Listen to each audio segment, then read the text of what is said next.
Hey, everybody. Welcome to the award-winning RotoWire Fantasy Basketball Podcast. It's Thursday, March 7th. I'm Dr. A. That's Rick Kamla. It's officially injury season in the NBA, so let's dive right in.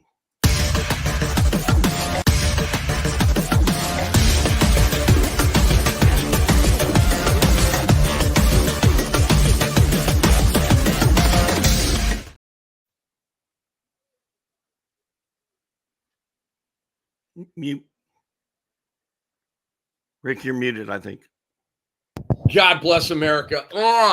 Guys, this is Buzzkillville. I'm just going to say it right now. It is Rick Kamla. It is Steve Alexander, FSWA Hall of Famer. We're the OGs on the RotoWire Fantasy Basketball Podcast, and we got you, and we're going to have fun, and we're going to have some laughs, but I am over it. The injuries in this league right now. We might spend the entire show talking about Cat, Braun, Wemby, Jalen Johnson, Evan Mobley, half of my freaking team in the Cam Dynasty. I'm trying to win a chip here. Last night was not a good night for me, Doc. When I saw Jalen Johnson go down, I needed a long minute to process and all of that. I'm not in a good way as we start the show here. So we're going to offer the people a lot of advice, and we're going to get into this. And we're going to start with the gigantic news out of Minnesota with Karl-Anthony Towns. This is three lightning bolts. This isn't one lightning bolt. Boom, boom, boom. This is like three lightning bolts right here. Shams Charania reports he's been diagnosed with a torn meniscus in his left knee. He's out indefinitely. And he writes, a devastating injury and timing. What a monster year, blah, blah, blah. Woj writes of ESPN, and he's always urinating on everybody else's reports, okay? So this is what you get from Woj, and I'll dissect it for you. He writes, Wolves star Karl-Anthony Towns has suffered a left meniscus injury, but it remains unclear about how much, if any, time he'll be required to miss. Towns and the team are working to get full understanding of degree of injury and whether it demands immediate action. Okay, so Shams beat him to the scoop, and this is what you get from Woj. We're going to keep the door open to him possibly missing no time with a torn meniscus? Come on, bro. This isn't the playoffs with Joel Embiid against Atlanta, okay, where it's like it's the friggin' playoffs. You either play or you die. This is not that level for Minnesota. There's 20 games left in the regular season. But, I mean, Dr. A, what are we doing here with is Jaden McDaniels going to spike? Is it Anthony Edwards' season? Karl-Anthony Towns, I think he is going to miss some time here, dude. I don't think he's just going to be able to play through a torn meniscus. This is the injury-prone Karl-Anthony Towns we're talking about. Yeah, I was just going to say, if it was a different player, you never know, but it's Cat. And it's tough. It sucks for Minnesota, man, and it sucks for his fantasy managers because things were going so well. Why can't Minnesota have anything nice, But I think McDaniels is going to be better. He's worth having. Anthony Edwards is going to go crazy. That's the bottom line. And thank God they have Rudy Gobert. And the Cat's not their only big man, I think Kyle Anderson's a nice little scoop off of waivers, Doc, if he's out there. I think Kyle Anderson's game is going to expand now. I'm trying to think, Naz Reid obviously is they might start Kyle Anderson and keep Naz coming off behind the 4 and the 5. That's going to be an interesting decision for Chris Finch to make. But bottom line, and I looked in the Cam Dynasty, and Kyle Anderson was already on a team. It's a deep league, guys, 14 teams with 15-man roster plus IR or IL. So yeah, how do you see that going? Start Naz Reid or start Kyle Anderson? I don't know, man. I know that people who have Naz Reid are very excited right now because he does well whenever Cat's out. I don't know if he's going to start or not. I don't know that it really matters, but Naz Reid is the big winner out of this whole thing. I think Anthony Edwards is the biggest winner out of this whole thing. I really do. I think Ant-Man may go 35 a game here without Karl-Anthony Towns. He may be going on an absolute rampage. He had the recent incident where he was late to the tip-off, and so when you're like late to work, or I don't know, I always, Doc, pick up my game after I screw up like that. I was like, dig deeper and do more and work harder and just, I don't know. I put more into it, man. I try to right the wrongs. But did he really screw up though? Because he left the previous game at halftime to go see the birth of his kid, had a newborn at home, showed up for the next game, played. Some guys have a kid, they'll take a week off. Nope, not Ant. I hear you, dude, and I'm not mad at him leaving at halftime of, I can't remember the game. I just watched it like 5 days ago. I think it was Saturday night. Can't remember who the hell they played. But yeah, I'm just saying. I think Ant-Man is going to go on a tear here down the stretch. And you think about the standings, Doc. You think about, like you said, the Timberwolves fans just can't have nice things. This brings back Joe Smith to me. It brings back Stephen Curry to me. And frankly, Doc, this is one of the reasons. Actually, this is the reason why I'm no longer a Timberwolves fan. And I know a lot of people are going to be bummed out about that. And it is what it is. I'm not going to lie to you and say, I'm still a Timberwolves fan. I'm not. I used to have pom-poms and gear and all of that stuff. I had to get out. This is what you get. This is every year. Doc, it's right around the corner. It is waiting right around the corner for the Minnesota Timberwolves, no matter how good things are. They've been number one in the West most of the year. This is their best season, Doc, in 20 years. You got to go back to 2004 when KG won MVP and they won the West in the regular season. They have gone to 3 playoffs since then, and they have won no playoff series since then. I mean, they're in it, dude. They're in it. How far do they fall? They will not fall below the Clippers, but I think they're going to fall to 3. I think Denver and OKC will usurp them, but I don't see them falling below the Clippers. How about you? Clippers are only 2.5 back, man. I guess it depends on how many games he's going to miss, which we don't know. 2.5 games on a team with 3 Hall of Famers on it is not that much. It's not that big of a lead. I think it's we got to put Russ in the Hall of Fame too. I think they have 3.5 Hall of Famers. They're balling is what they're doing. They're 5. They're not balling. They're like a 500 team over the last 12 games. They're not balling. Doesn't matter. They're coming. Your boy James Harden left this game. He left this game over All-Star Weekend, man. He has not been the same guy since. All right, so Karl-Anthony Towns is out. So you agree with me that Kyle Anderson's a pickup if he's out there on waivers, right? Do you agree with me on that?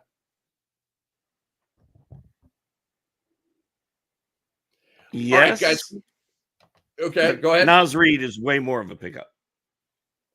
Naz Reid ain't going to be on waivers, though, right? Well, what's Naz Reid's rostered percentage in Yahoo? I don't even look because I just assume he's on everybody's team. He's certainly not available in any league I'm in. Is Naz Reid still on waivers? People, help me out here. If he's 59% rostered, I'm going to freak out. Naz Reid, God bless. Type, dude. You're live on the air. Naz Reid. Oh my God, I almost nailed it. He's 62% rostered, Doc. Okay, you got me. He's the pickup. 38% of Yahoo leagues don't have Naz Reid on their team. What in the F is going on with that, dude? I don't know. It's always lower than you think it's going to be. That is true. That is very true. All right, Doc, let's move on to some of the other injuries here. And I believe that this one is like kind of good news, okay?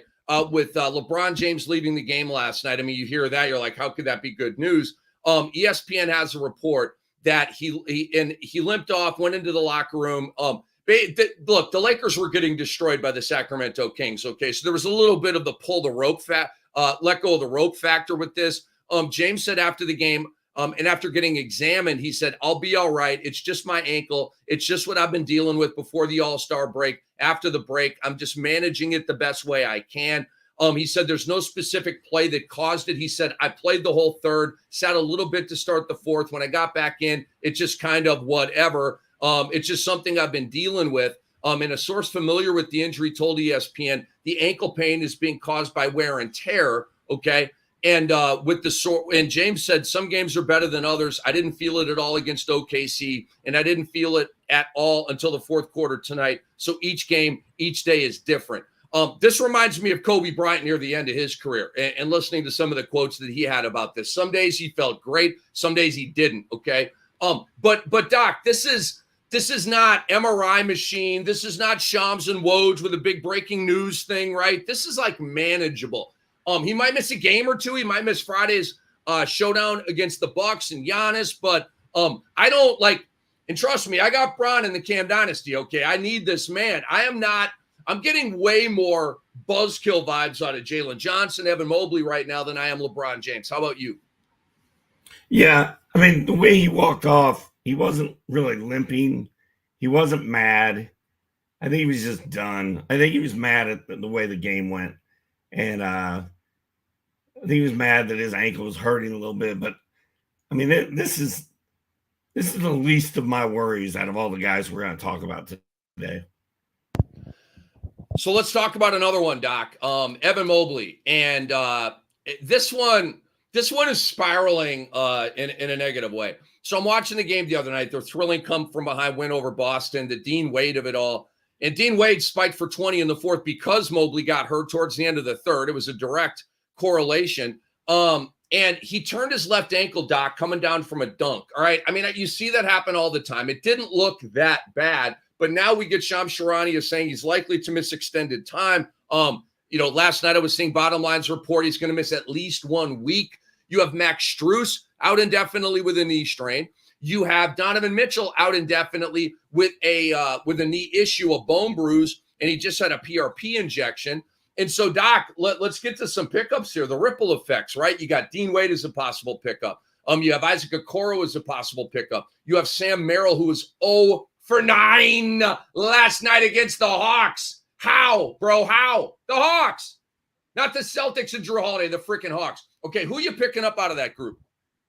Do you trust any of them? I trust Okoro right now. Okoro's been nice, dude. He's been giving you threes, giving you steals and blocks. His scoring has spiked since the guys have been out. Like, I like Okoro right now. I really do. Jared Allen went off. Darius Garland's going to go off. Karis LeVert is going to be, when he's healthy. Karis LeVert's one of those guys. He's like every other game guy now. Dean Wade had a huge game and won the game for the Cavaliers the other day. And then he kind of disappeared for a couple games after that. I don't know, man. I don't love Merrill. I don't love LeVert. I don't love Wade. I guess Okoro. I guess he's the guy. Process of elimination. Here's the thing with Dean Wade. So I've got Mobley in the Cam Dynasty, right? And I'm on this, and I'm watching these games, and I try to pick up guys, the backup to an important guy like that, right, when warranted. So Dean Wade's going off, and I see him partying with Jason Kelce and Travis Kelce, and it's a whole Cleveland love fest, right? And it was all awesome the other night. It really was. But I know Dean Wade. Okay, Dean Wade is not that guy. Dean Wade is a spike once and then have 3 dud games type of guy. He has never been able to sustain a high level of play in the NBA. Okay, so last night this was the Dean Wade game. He plays 30 minutes. He had 7 points at halftime, okay? And so you're thinking, 14 points? Okay, that's a solid game worthy of a pickup. He ended with 9 points. He had 2 points the entire second half. My man played 30 minutes, okay? Had 9 points, 4 rebounds, 1 3, nothing else. No dimes, no steals, no blocks, okay? And he shot 3 of 8, which is 37.5%. That's the Dean Wade experience. I am telling you people right now, do not pick up Dean Wade, okay? He's a streamer to me, Doc. He's a streamer. You got a 2-game night or a 3-game night, and you want to pick up a dude that might give you 10 and 5, because we're struggling and, we're entering playoff time and 10 and 5. Doc, I tell people all the time, when you play that pickup game 7 days a week, okay, and you've always got that one spot, you're making sure you've got it filled. Okay, let's say Wade gives you 10 and 5. And let's say there's probably 4 nights a week you've got your roster's full because there's a million games, right? Okay, the other 3 nights when there's not a ton of games. Well, let's times 10 and 5 by 3. Now you're talking 30 more points to your total, 15 more rebounds to your total. You might win the week by 1 rebound, right? That's why you keep making these pickups, and these streamers are so important. But I got Dean Wade as a streamer right now. Nothing more, nothing less. Yeah, I'm with you. I got fired up about him after that 5 3-pointers at the end of the game when he, single-handedly led the comeback. But I didn't pick him up. Didn't pick him up anywhere permanently. And honestly, there's other guys on waiver wires I'm looking at than necessarily these Cavaliers, because I think all these guys are hit or miss on most nights. So it is the RotoWire Fantasy Basketball Podcast. Rick Kamla and Steve Alexander, Hall of Famer and AKA Dr. Ray. There's a somber sort of tilt to the show today. I mean, it's just injuries galore in the NBA, and it absolutely sucks. But it is what it is, man. We're real, and this is how we're feeling right now, and this is what you get. Doc, tell me how you're feeling about Victor Wembanyama right now. He's been ruled out of tonight's game against Sacramento with a sprained right ankle that he rolled the other night when they were playing Houston. He came into the Houston game very questionable with a shoulder injury, which I saw in the San Antonio broadcast. It wasn't like some made up, whatever. He took a shot body to body with, I believe, a pacer. I can't remember too many games. But my man's banged up right now, Doc. So how you feeling about Wemby? Is it DEFCON 1, DEFCON 5? Are we not even at a DEFCON right now? Well, all I know is he has to play 9 more games to be eligible to win Rookie of the Year. And he's going to play those 9 games because he has ended the Rookie of the Year contest over the last 3 weeks. Yeah, I believe he has too, man. And Chet, I'm sorry, there was a little interruption. I don't know. I don't think he's as banged up as they're playing it up to be. I'm sorry. I don't think he's as banged up as they think he's as they're leading us to believe he is. I think they're just setting us up to, have him playing half the rest of their games and win the Rookie of the Year. Rookie of the Year is over. It's done. As long as he plays those 9 games, it's his. And but I've got him on every roster, and it's excruciating, almost as excruciating as it is to listen to my voice right now. Doc, you're fine. We love you, man. I don't think Wemby's going to miss much time. And Doc, I have a little theory on Victor Wembanyama. I love this young man. Victor Wembanyama is an alpha. Victor Wembanyama is a dog. I don't know if you guys have detected the dog in him yet, but I have. He's got dog in him. He's got alpha in him. He badly, badly, badly wants to win basketball games. And Doc, I believe that, who's the most important player and really person in the entire Spurs organization? It is Victor Wembanyama. What do we know about the NBA? The star player usually gets what they want. If they want to tell the medical team that they're playing that night, a lot of times they get their way, okay? He's a rookie. Has he got enough pelts on the wall for that? He's Victor Wembanyama, okay? And he's in a small market, and San Antonio, to me, is always playing the game of keeping him there and keeping him happy. So, Doc, I believe that Victor Wembanyama is not going to want to shut down and not going to want to go back to a minutes restriction and not want to go back to no back-to-backs, and he's going to tell the medical team, F you, I'm playing. He's not going to tell the medical team that, but that's the vibe, right? I don't know. Talk to me about those intangibles with Victor and how you see them maybe leading to him playing more ball here down the stretch. I don't know, man. I kind of feel like they've seen what they wanted to see. They've got their ideas for next year. We got to get him through 9 or 10 more games. Let him wrap up this Rookie of the Year award. And then the rest of it is just gravy. Now, if he's gonna fight them to play every night, then I could be wrong. And maybe I'm just less optimistic because I need Wembanyama out there every night if I'm going to win 30 deep and if I'm going to win my rock and roll league. Like, I need him to play. Him sitting out tonight, no bueno for my squads. So I'm hoping he misses this game and then he's good to go. But I am concerned. Well, I mean, this is where it is, man. We're going to get to some other pickups here in a minute, but it's Buzzkillville. I mean, it's like I don't know. I don't want to use a war sort of analogy or euphemism, but it's like we're losing dudes here, man, and it ain't cool at all. Speaking of that, Doc, and I'm going to try to be as unemotional as I can as we talk about Jalen Johnson and his injury that he suffered last night. So for me, Doc, I mean, check it out. Back-to-back nights in the Cam dynasty, Evan Mobley and Jalen Johnson, okay? And my wife is like, are you okay? I'm like, I'm not. I'm actually not okay. I needed a long minute, and I don't even know if I ever really recovered from that. But not like I'm, but it's really, really bad right now, okay? And Jalen Johnson's been balling all year, especially now without Trae Young. I mean, the Hawks are so screwed. But then you look at them, and it's them in Brooklyn for the last play-in tournament spot. They're going to get cooked in that first play-in tournament. I don't care who they play. Either of those teams is going to get cooked. So, Doc, take it from there, man. What do you make of the Jalen Johnson injury? Who are you scooping up? Talk to me. I hated the way it looked on TV. I hated the way he reacted to it. I hated watching him try to walk off the court.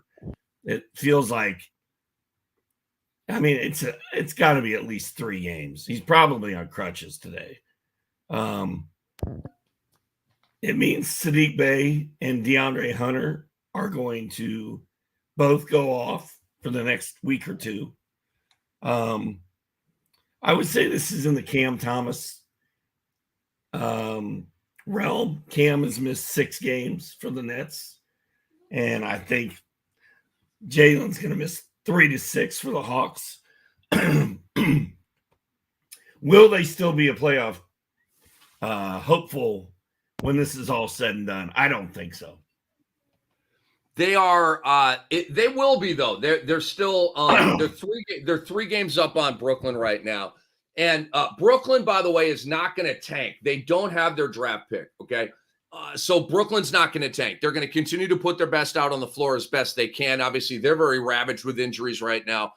Ben Simmons is out for the year. I'm getting retirement vibes now on Ben Simmons. He's got 1 year on his contract after this.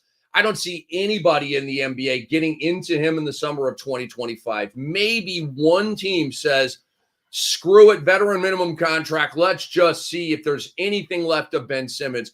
But that's going to be the landscape for him. The back injury just will not let him play. Doc, I am streaming tonight in the Cam Dynasty, Lonnie Walker IV. Can I interest you in Lonnie Walker IV as at least a streamer? Does he have your attention? The last game he played 30 minutes. I believe he scored 19. He had a steal or 2, had like 4 threes. And he's a 40+% shooter from 3-point range this year. Jacques Vaughn, for some reason, hated him and never played him. Jacques Vaughn's rotation sucked. I think we documented this. But I'm streaming Lonnie Walker tonight. I like that he's SF eligible in addition to SG as well. If he plays well tonight, I may keep him for a minute here. How you feeling about Lonnie Walker? I feel like you're going to love him 1 minute and not love him the next. It's a very roller coastery ride with Lonnie Walker. So you ain't lying. You ain't lying, bro. And then when Cam comes back, which is hopefully soon because I need him, he's in my freaking weekly lineup all week. He's missed 3 games out of 5 already. No, I think taking a one-night flyer on Lonnie Walker, and if it works out, you keep him, and if it doesn't, you throw him back. It's worth a shot. I mean, Dennis Schroeder has been nice. Dennis Smith Jr. is interesting. Ben Simmons is done. The least surprising and least buzzkilly injury of all time, Ben Simmons. The one guy that's actually following the NBA script is Ben Simmons. But what do you mean by that? What's the NBA script? That he was supposed to be hurt and not play all year. There you go. That's it. That's what he does. His whole goal in life was to be the number 1 pick in the NBA draft and sign a big contract and have a great rookie season. And other than that, I don't think he had any goals. It is what it is, man. It's sad. Yeah, let's see what Lonnie Walker does tonight. I might throw him in a FanDuel lineup, see what happens. I'm just saying, I got a little tickle. On. I was looking at him and Malachi Branham of San Antonio tonight as a possible streamer, and Branham's been playing pretty well, but Branham's not a 3-point shooter, and I think I'm up 2 threes in my game this week, and so I want to puff that stat up a little bit if I can. Branham's a slasher. He is not a 3-point shooter. He's becoming more of a shooter, but he's not there yet. I think he's gone 19 and 20 in their last 2 games. You will have no Wemby tonight, right? And so maybe Branham will be unleashed, but he came off the bench in the last game. And I just don't trust it, I guess, in terms of minutes. And, if he, goes 2 for his first 6, well, then that will pop, push some other buttons and put Wesley out there or something like that. I trust him more with Lonnie Walker because the Nets are just stripped bare right now. No Simmons, no Cam Johnson. And I think Lonnie Walker is finally greenlit for some serious playing time. Doc, what about Zach Collins tonight with no Wemby, and what about Olynyk with Pirtle done for the year? Well, okay, so you hit a nerve with Olynyk. I love Kelly O. Absolutely love him. He had a really big game the other night. 2 blocks, 2 steals, I think some threes as well. And a really fat stat line. Kind of like you put up a couple of years ago in the silly season with Houston before he moved on. This is silly season. Jakob Poeltl's probably done for the year. He's got a fracture of some measure, Doc, so I don't think he's coming back. I'm way more geeked on Kelly O. Who was the other guy you brought up right there? Collins. Zach. I do like Collins as a streamer tonight, but Kelly O's the get. Yeah. I think Kelly O's a pickup.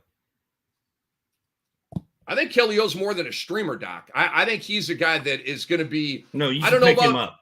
I don't know about league winner, okay, but maybe we throw league winner around. Raheem Mostert was a league winner. He was last year in football for sure. But Kelly O, Doc, I don't know about league winner, but he's going to be really good down the stretch. I think he's Canadian. He's back in Canada. The team sucks. He's going to play it. They just gave him money too, Doc. They just gave him a 2-year extension. The money finds the floor. Yeah, I think he's a good pickup. Where are we at on your schedule here? I'm lost. So yeah, no, don't worry about it, man. Toronto's at Phoenix tonight.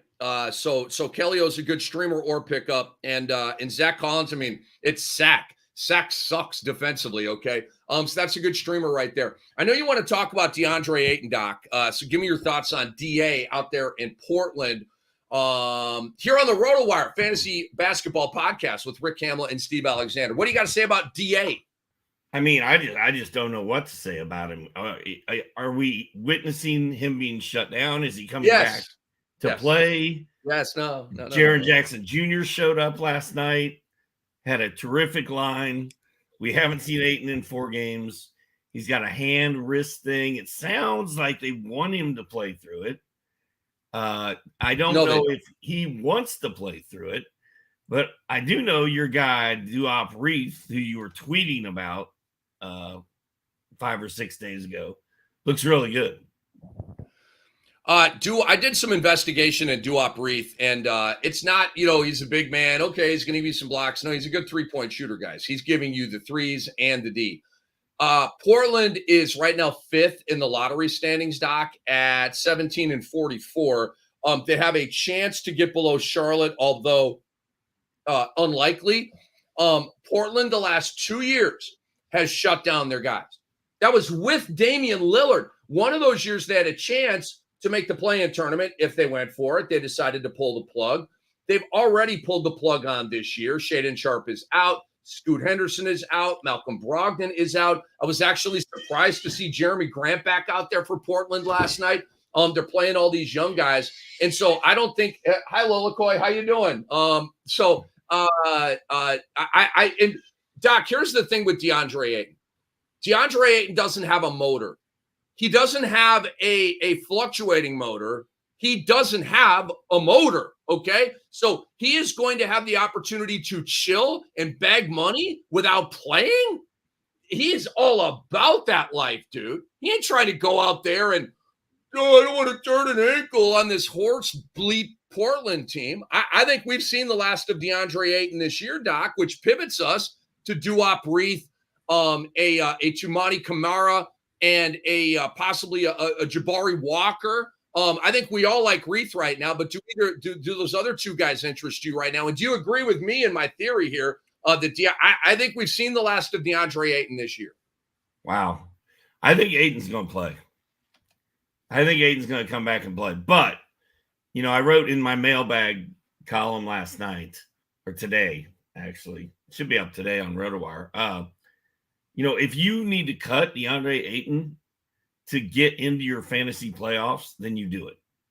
Like, it's the time of the year where hard decisions need to be made, and you got to do what you got to do to get in. And a guy last night was writing, he's like, man, I don't want to cut DeAndre Ayton, but I might have to if I'm going to make my playoffs. And if that's how you're going to have a shot to get in the playoffs, that's what you've got to do. I do like Duop Reith as a pickup right now. He's been playing very well ever since you tweeted about him. I think Scoot's done. I think Malcolm Brogdon's done. I think Ayton is going to play a few games here and there, but it's not going to take much for a full on DeAndre Ayton shutdown to happen. I'm surprised Jeremy Grant's still kicking a little bit. I think Simmons is good to go. And I think this Delano Banton kid is going to be interesting to watch down the stretch. I think he's one of those deep sleepers that can make noise. Matisse Thybulle, very interesting. Jabari Walker, like you said. Tumani Kamara, if he's healthy. But Portland's just a mess, man. What a mess. There's nobody there that I'm like, oh my gosh, I have to have that player on my team, except maybe Anthony Simons. And I think they're going to manufacture an injury and shut down Simons as well, which they have done at least one, I think both of the last 2 years. Delano Banton, I have my eye on him, Doc. Over the last 4 games, stat lines have gone 19-7-3 with 3 threes and 3 stocks, 10-3 with 1 stock. Then the last 2 games, 18-7-4 with a 3. And last night against Oklahoma City, 13-5-5 with 2 threes and a block. Like, we're getting there. You know what I mean? These aren't, I got to get me into those numbers, but they're pretty good. And Banton's big, and I've heard Chauncey Billups talk about him, and he likes him. And the minutes over those last 4 games have gone 20, 13, 33, and 29. And so, those last 2 games, pretty good footing in the rotation there in Portland. I think if you're in a gigantically deep league and Banton's on waivers, you have to pick him up right now. Like a 30 deep or a 20-team league, you should definitely be on a squad. Maybe even in a 16-team league, he should be on a squad. Doc, you're asking the question right here. When we going to see LaMelo ball? Next year, Dr. A, is when we're going to see the myth, a.k.a. LaMelo Ball. I'm over the Ball brothers. Doc, I'm over it. Lonzo's probably done. And LaMelo, he strikes me as a lifestyle guy. Like, he's good. Like, what do you, I heard Steve Clifford about a week ago say, he's still doing the same stuff that he was doing 2 weeks ago. So there's no acceleration of getting him back. There's no he's checking this box and checking this box and clearing that hurdle and clearing that hurdle. It sounds like he's just stuck in rehab mode and perfectly okay with that. And so I question love of the game with LaMelo Ball. I question motor with this guy. And I know he's been oft injured, but my God, at some point you got to come back and play, right? Right? Are you saying that LaMelo might be a guy that would let something like some snowfall on the ground keep him away from playing in an NBA game? That's what I'm saying. What I'm saying is the snow was coming. A garden variety thigh bruise would probably keep LaMelo Ball out. Something that any player of any substance at all would play through, right? I got a thigh bruise. I can play through that, right? Rub some dirt on it. It's a thigh bruise, okay? My man would sit out with a thigh bruise. I hate it when guys sit out with thigh bruises, man. That drives me absolutely crazy. Well, I hate it when DeAndre Ayton misses games because it snowed. Whatever. I have tried to trade for LaMelo Ball off of your team in the Cam Dynasty, right, Doc? And I've thrown you some offers. They've probably sucked. I don't remember what it was. I don't want him right now. You have him. I don't want LaMelo Ball. I don't want him either. I don't want him. The guy's a bum. He's hurt all the time. Talk to me about Alpi, Sengun, and Wemby the other night. And Sengun detonated again last night, Doc. Talk to me about your boy Alpi. Well, he went through a slump in February. He was kind of like, he was on one of my ESPN columns where I was talking about fallers, and he was not playing very well, and his stats were down. And all of a sudden, man, March got here, and that dude turned into, what is it? March comes in like a lion and out like a lamb. Is that what they say? I have no clue. Well, Sengun is crazy right now. So he had the 23, 19, and 14 triple-double last night. In his 3 March games, he's at 31 points, 15 boards, 6 dimes, 3 steals. He has 2 double-doubles and a triple-double in his 3 March games.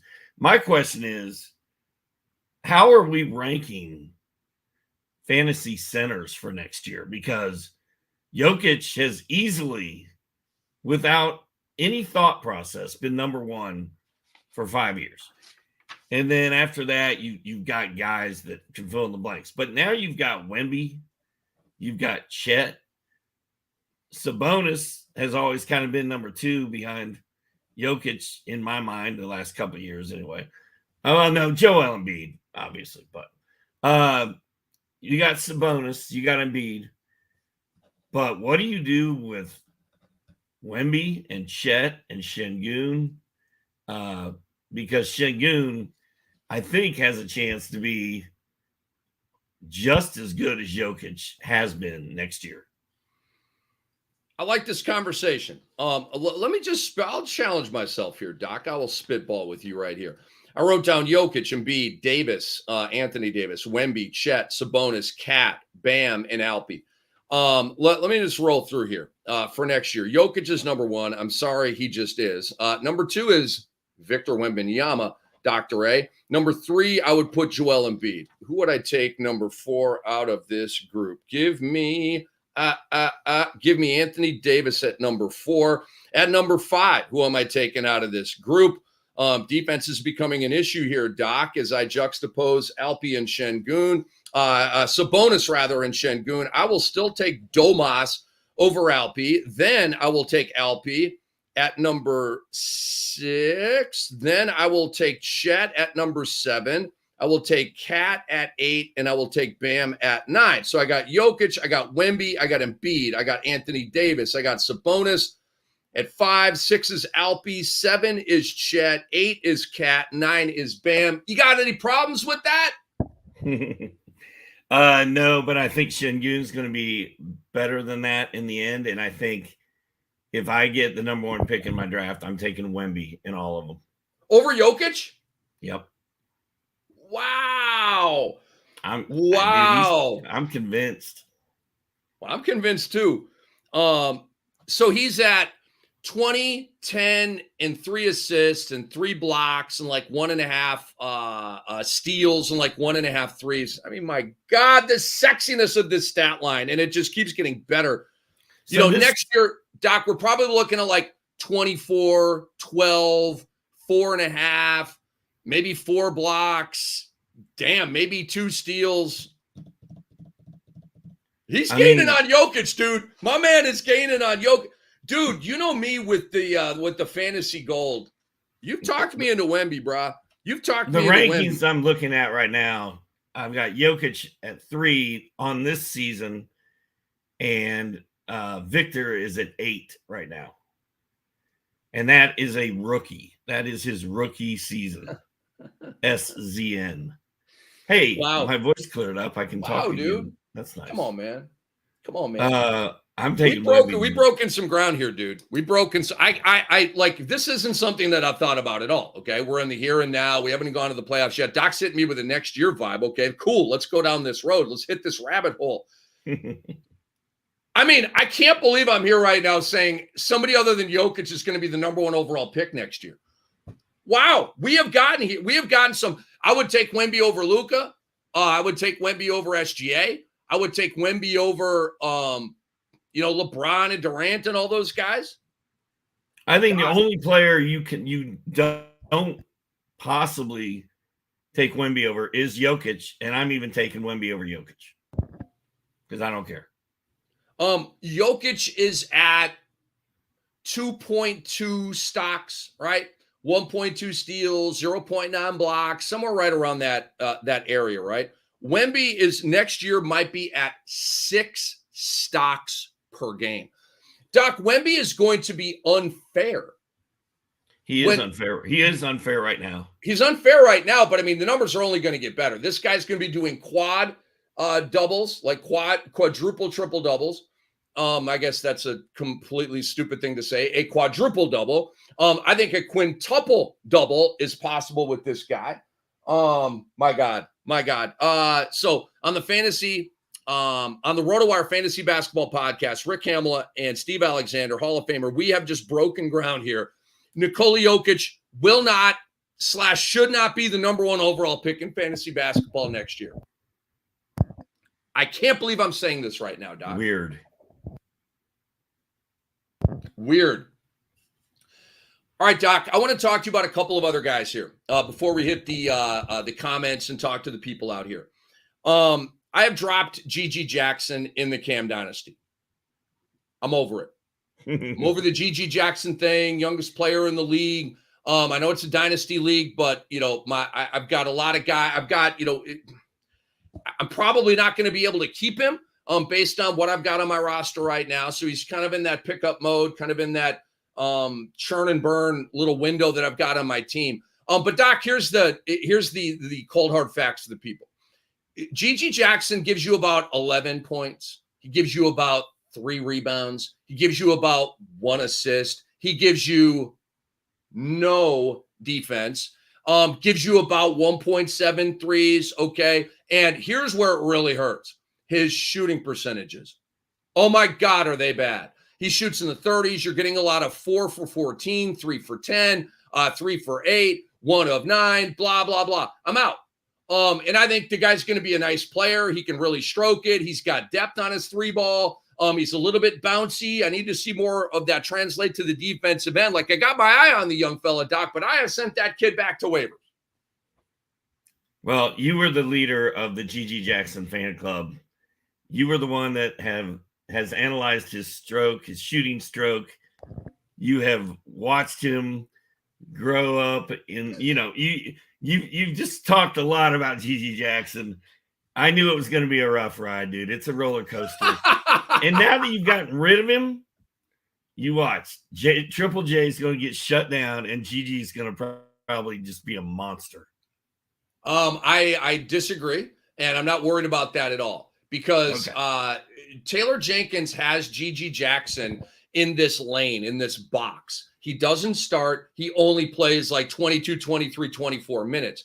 And I don't know. And this is even when Jaren Jackson is out of the lineup. He still stays in that box. I don't know if he's going to get out of that box. Here's the thing, though, Doc. Even if it goes up to 33 minutes and he starts, GG Jackson is still going to shoot 5 of 15 in most of these games, right? And the efficiency is going to suck because he's such a young guy. Yeah, Santi Aldama is who you want. And then one more guy, Doc, I want to talk about with you, Vasilije Micic. I want to know if he has your attention here. I have picked him up in the Cam Dynasty because I think he's going to be kind of nice here down the stretch. He was a rock star, Doc, in Europe before coming over here, like EuroLeague MVP level guy. Okay, like the guy over there. The guy can play. He's 30. Okay, so he's not some raw rook. This guy's a vet. Last 3 games. He has gone with the minutes 28, 35, 28. He's been starting next to Trey Mann. We already talked about LaMelo Ball. I don't think he's coming back, guys. And the last 3 games, Micic has gone 13 points, 7 assists.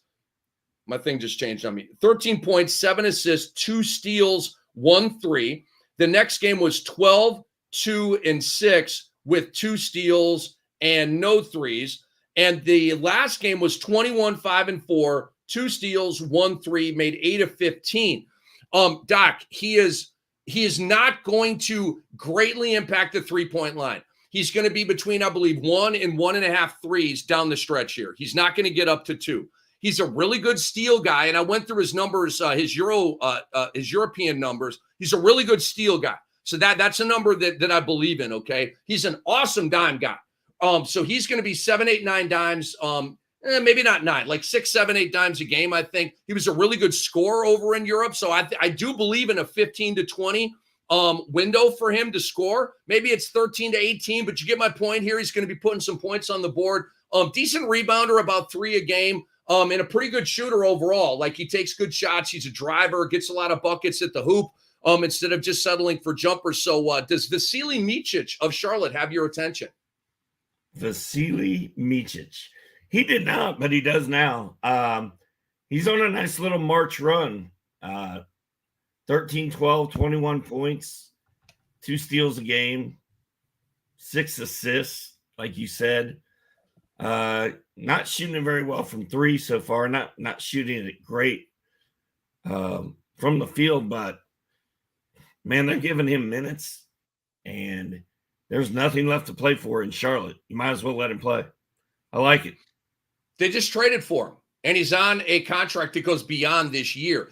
And Steve Clifford is a veteran coach, and he likes veteran players. He's been playing your boy Davis Bertans, dude, because he's a vet. And he knows what he's doing out there. So I think Micic is going to continue to play for Coach Cliff here. Doc, let's go to the streets. Let's talk to the people, man.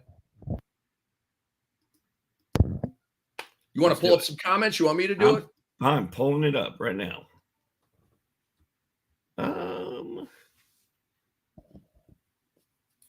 My teams are being destroyed by injuries. It's sickening.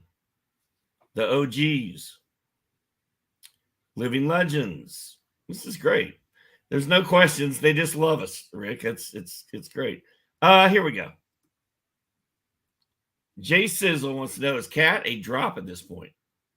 My fantasy playoffs start next week. I can't do it yet. I need more news. That whole Woj piece of this thing.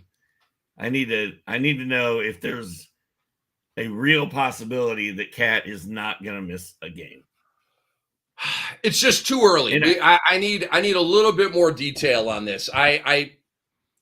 Doc, let's do some math on this, dude. We have 5 weeks left in the regular season. 5 weeks. This is a meniscus. If he gets cut, even if he has the removal of the meniscus, okay, and there's a big difference here. When you remove meniscus, it doesn't grow back, okay, and it can lead to like dilapidation, and it can lead to bone on bone. Brandon Roy ran out of meniscus and had to retire. But when you remove the meniscus, you get back on the court quicker. When you repair the meniscus, you get back on the court a lot longer out. And so I don't know where they're at with this process right here. Obviously, they're one of the best teams in the league. There is going to be that urgency. But if you're Karl-Anthony Towns, you're oft injured, do you want to take the safer longevity route and do the long haul where you're done for the year? So I don't know, Doc, but that's what I'm waiting on. Is it going to be a surgery? If so, is it going to be a removal or a repair? Yeah, I don't know. And I'm not dropping Karl-Anthony Towns until I find out more information. And we should have more information. Today's what? Thursday? We should have more information by Friday, I would think, because there is a sense of urgency here. Like, we need to either get this done right now, or we need to get him back on the court, or we need to shut him down.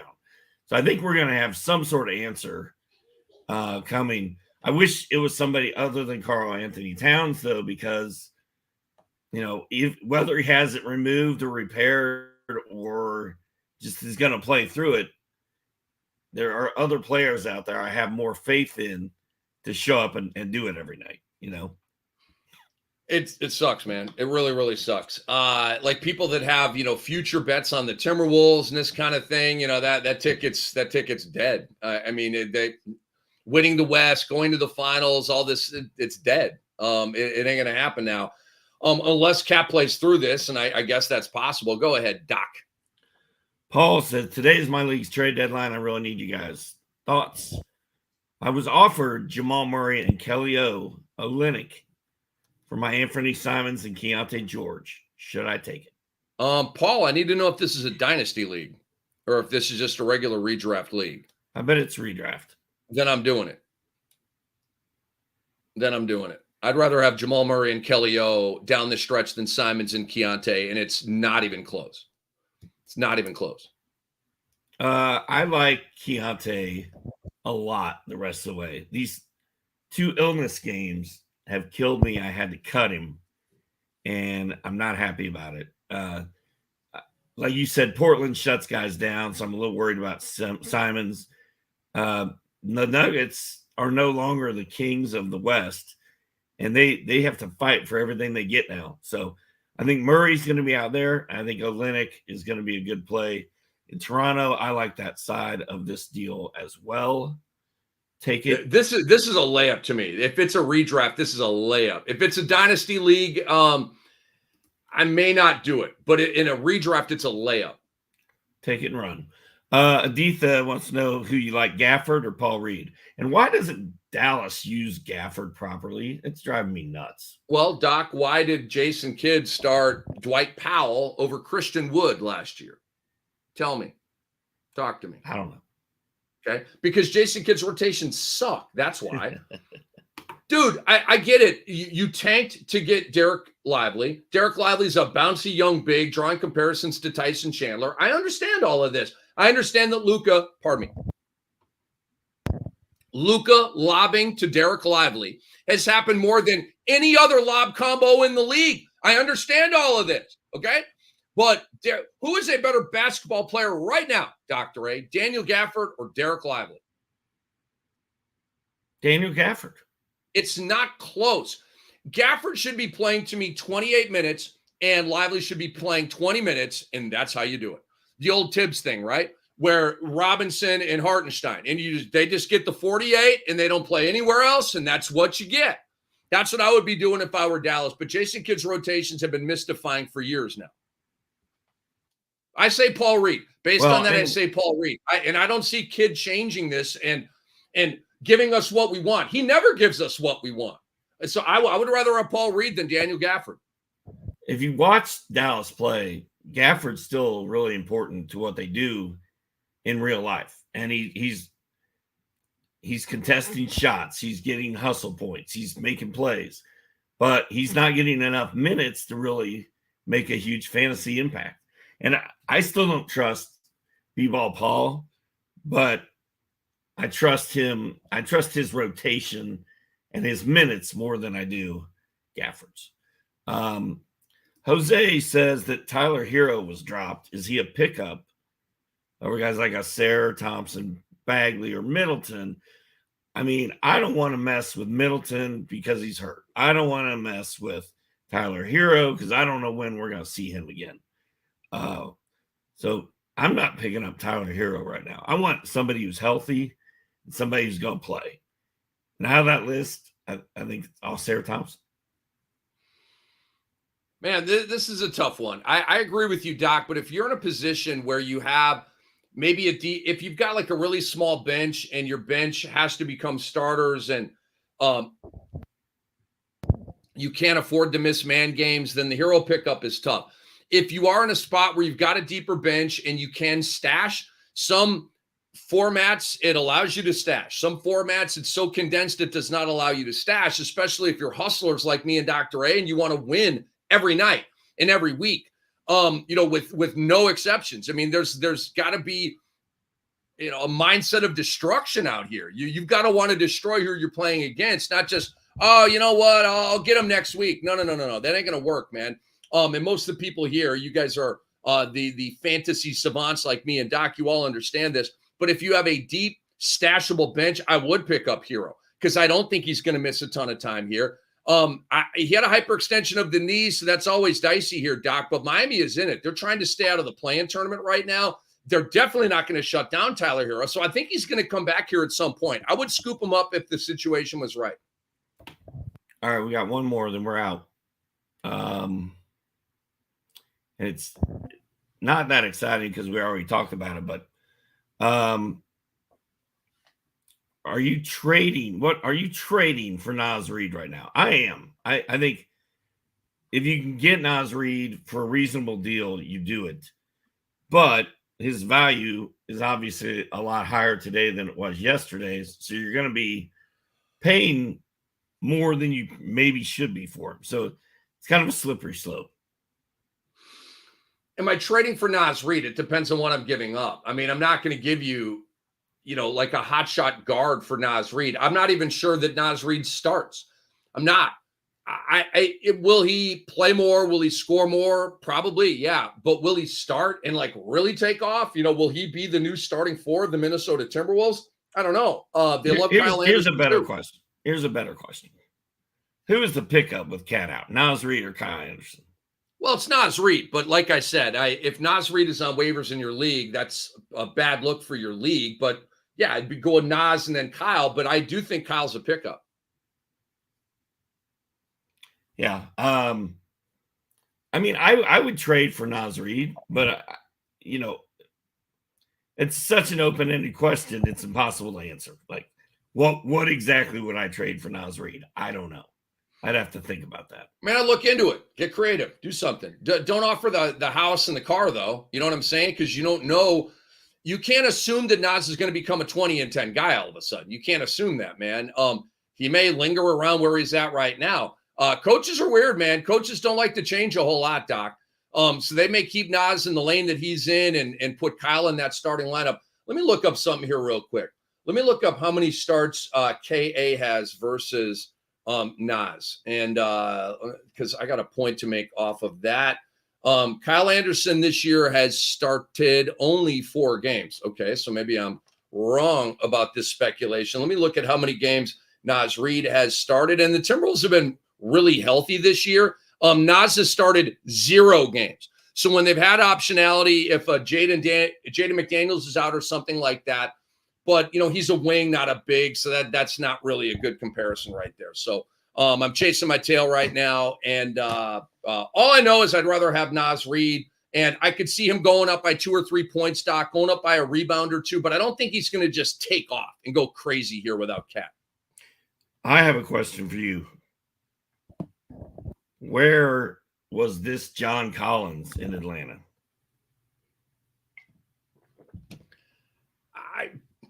John Collins is off my radar, man. I don't. You sing me a song about John. I know JC is your guy.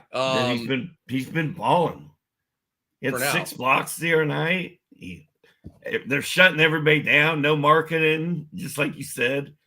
And it's the John Collins show every night right now. And I fear he will be next in the shutdown process. Oh, there you go. And it'll be a lot of Luka Samanic and my boy Yurtseven. I do like Omer Yurtseven. I do like that dude. And Sensabaugh with double-doubles. Is going to be a lot of those guys. I don't know what Utah's G League team is, but it's the Utah G League team right now, or it's about to be. All right. Well, that does it, man. We are at the end. Tons of people watching today. That was cool. We will be back Thursday to do this again. And I'll be back Tuesday with a special guest. I don't know who it is yet. I will try to make sure it's a good one. We will see you all next time, Rick. Peace out. Rock on, y'all.